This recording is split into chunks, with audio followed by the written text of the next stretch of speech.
পাহাড় চূড়ায়, কবি সুনীল গঙ্গোপাধ্যায়। অনেকদিন থেকেই আমার একটা পাহাড় কেনার শখ, কিন্তু পাহাড়কে বিক্রি করে তা জানি না। যদি তার দেখা পেতাম, দামের জন্য আটকাতো না। আমার নিজস্ব একটা নদী আছে, সেটা দিয়ে দিতাম পাহাড়টার বদলে। কে না জানে পাহাড়ের চেয়ে নদীর দামই বেশি। পাহাড় স্থানু, নদী বহমান।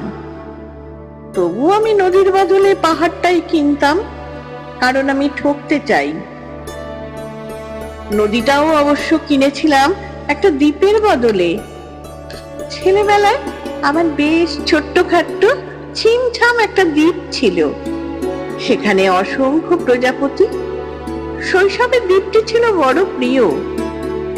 আমার যৌবনে দ্বীপটি আমার কাছে মাপে ছোট লাগলো। প্রবহমান চিপচিপে তন্নি নদীটি বেশ পছন্দ হলো আমার। বন্ধুরা বলল, ওইটুকু একটা দ্বীপের বিনিময়ে এত বড় একটা নদী পেয়েছিস, খুব জিতেছিস তো। তখন জয়ের আনন্দে আমি বিহ্বল হতাম। তখন সত্যিই আমি ভালোবাসতাম নদীটিকে। নদী আমার অনেক প্রশ্নের উত্তর দিত, যেমন, বলতো আজ সন্ধ্যাবেলায় বৃষ্টি হবে কিনা। সে বলতো, আজ এখানে দক্ষিণ গরম হাওয়া, শুধু একটি ছোট্ট দ্বীপে বৃষ্টি, সে কি প্রবল বৃষ্টি, যেন একটা উৎসব। আমি সেই দ্বীপে আর যেতে পারি না, সে জানতো। সবাই জানে, শৈশবে আর ফেরা যায় না। এখন আমি একটা পাহাড় কিনতে চাই। সেই পাহাড়ের পায়ের কাছে থাকবে গহন অরণ্য।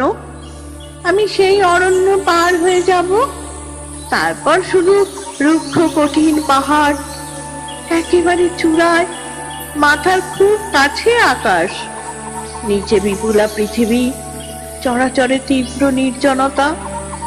আমার কণ্ঠস্বর সেখানে কেউ শুনতে পাবে না। আমি ঈশ্বর মানি না, তিনি আমার মাথার কাছে ঝুঁকে দাঁড়াবেন না। আমি শুধু 10 দিককে উদ্দেশ্য করে বলবো, প্রত্যেক মানুষই অহংকারী। এখানে আমি একা, এখানে আমার কোনো অহংকার নেই। এখানে জয়ী হবার বদলে ক্ষমা চাইতে ভালো লাগে। হে 10 দিক, আমি কোনো দোষ করিনি, আমাকে ক্ষমা করো।